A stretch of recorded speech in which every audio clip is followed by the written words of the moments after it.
Hey guys, this video is to show you the Blue Iris program on your tablet or phone. I'm going to use a tablet, a little bit easier to demonstrate this and record the video at the same time. So click Blue Iris, and this app does not work as good as it does as if you were to use it on Apple. Um, it's kind of buggy, I would say, on Android, but it's not too bad. So here's our main screen that we come into. If I click all, there's all my cameras. My menu button up at the top, I can log out. I can see my cameras. I can see like alerts. I can see my log. I can remote and control things like if I press this button down here for air horn, it honks the server. So that's what that does. Information, settings. In the settings you can change your profile. I have 1, 2, 3, and 4 set up. Those are the only ones I use. And I also enable, where is it? Geofencing right here. I have that on my phone, so when I leave the house, Profile 2 kicks in, which enables all the cameras. Then when I come home, as soon as I get close to the house, it kicks into Profile 1, which shuts off the cameras. So in Profile 1, as you can see, now if I click all, basically that's the only cameras running. Now if I go back down to settings, go back to 2, now I have more cameras.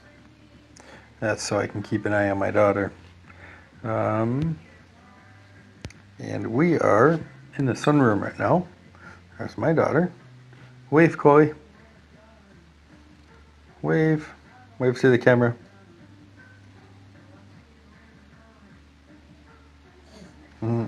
Thank you. Okay, you're good.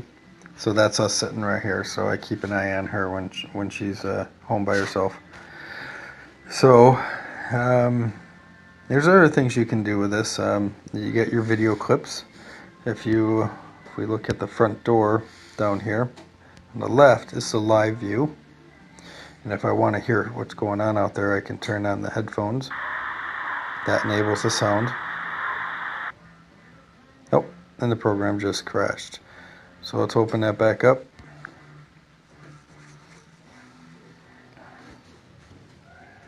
No idea why that crashed, but maybe that's what other people are talking about, with it being very buggy, and so far they're correct. Now, on the right side of the front door, you'll see 0, because I already watched the alerts, but if I click it, these are alerts. These are when motion was detected. I'm going to go back, because I went outside earlier. Yep, I'll turn on the audio.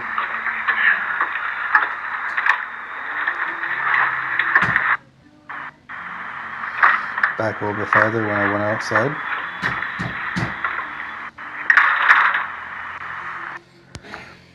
So that's that. Now there is a lot of false alerts because it detects motion or lighting changes in the camera to trigger it. So what I'm doing is I have a camera in the garage. This is a new one. This one is an Amcrest, and it has some I/O input output plugs in the back.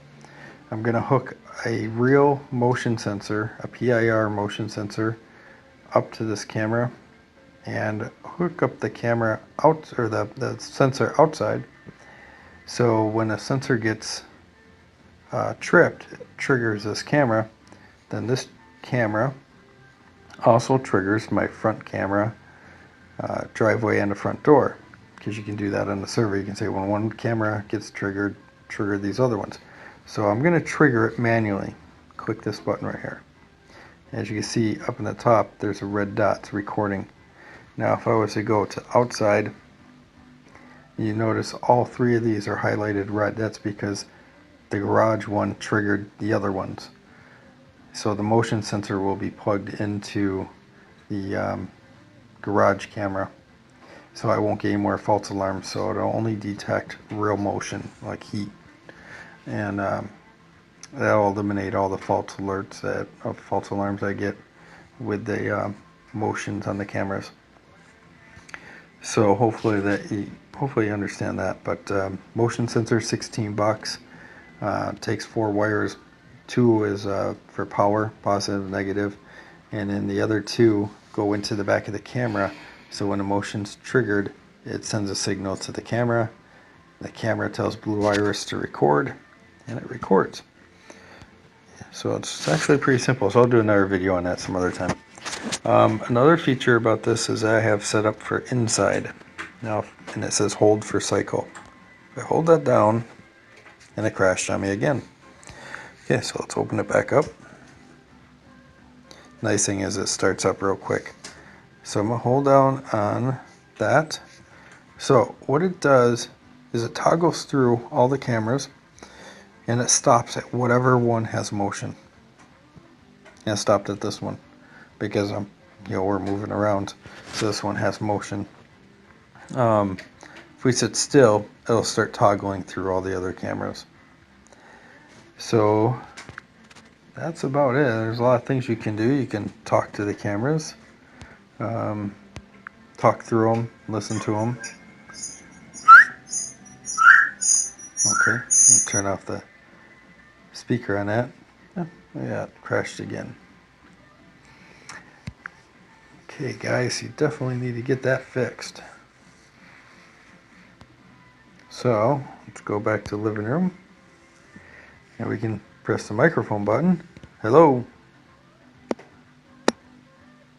Hello. Microphone might not work because microphone's probably being used by the program I'm using to record this, but this is a camera that I can listen to and talk through. Majority of these cameras are. This camera is not a pan tilt, but some of the other ones are, like the sunroom. This one is a pan tilt. So I'm just going to move it a little bit because I don't want to get it too far out of whack. So that's about it. So if you have any questions, just let me know.